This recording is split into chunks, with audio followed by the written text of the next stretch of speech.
नमस्कार, नमस्ते इंडिया में आपका स्वागत है। मैं हूं आपके साथ पूजा चौधरी। आइए नजर डालते हैं 5 बड़ी खबरों पर।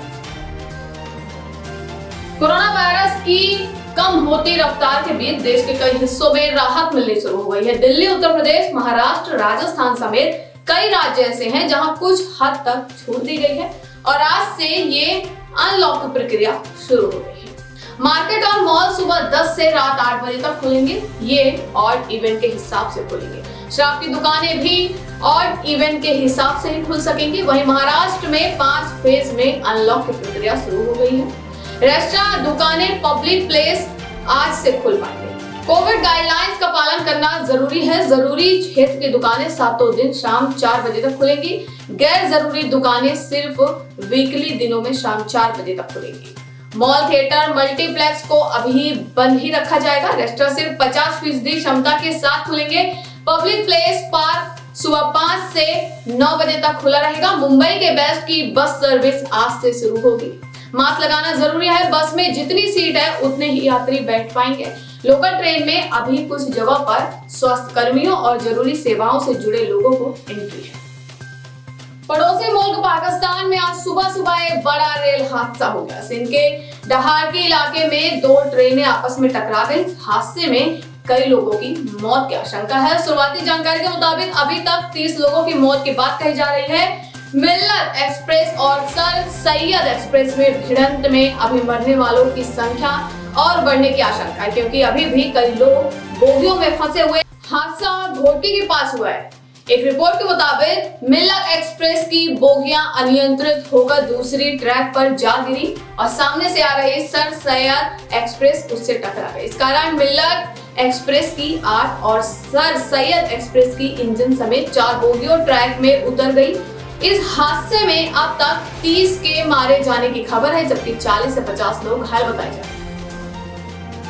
कोरोना संक्रमण की तीसरी लहर की चेतावनी के बीच बच्चों की वैक्सीन पर ट्रायल का काम तेजी से चल रहा है। पटना एम्स के बाद अब दिल्ली एम्स में भी बच्चों पर कोवैक्सीन का ट्रायल जल्द शुरू होने वाला है।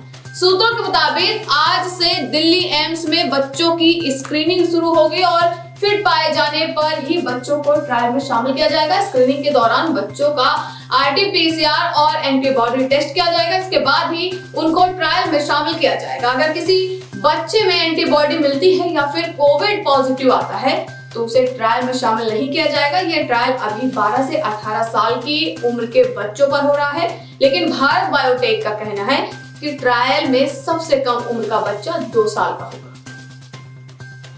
हाल ही उत्तर प्रदेश में त्रिस्तरीय चुनाव संपन्न हुए हैं, लेकिन कई जगह अलग अलग कारणों से तब चुनाव नहीं हो पाया था। इसके बाद इन क्षेत्रों में उपचुनाव की तैयारियां चल रही हैं, लेकिन उससे पहले ही हिस्ट्री शीटर बदमाशों ने दहशत फैलाना शुरू कर दिया है। सोनिया गांधी के संसदीय क्षेत्र रायबरेली में भी उपचुनाव की प्रक्रिया शुरू हो चुकी है, लेकिन उससे पहले दिन ही हिस्ट्री शीटर बदमाशों ने जिला प्रशासन द्वारा किए गए सुरक्षा के दावों की पोल खोल कर रख दी है। पुलिस की मौजूदगी में भी बेखौफ हिस्ट्री शीटर बदमाश और उसके गुर्गों ने ग्राम वार्ड सदस्य उम्मीदवारों को पर्चा दाखिल करने से रोकने की कोशिश की।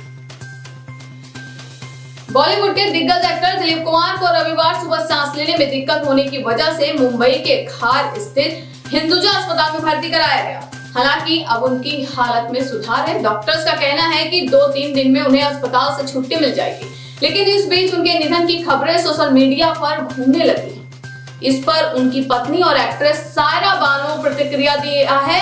इसके साथ ही दिलीप कुमार के ट्विटर अकाउंट से भी उनका हेल्थ अपडेट दिया गया है। सायरा बानो ने ANI से कहा कि दिलीप कुमार को पिछले कुछ दिनों से सांस लेने में तकलीफ हो रही थी। उन्होंने कहा कि उनकी मौत की खबरें अफवाह हैं और उनकी हालत अब स्थिर है।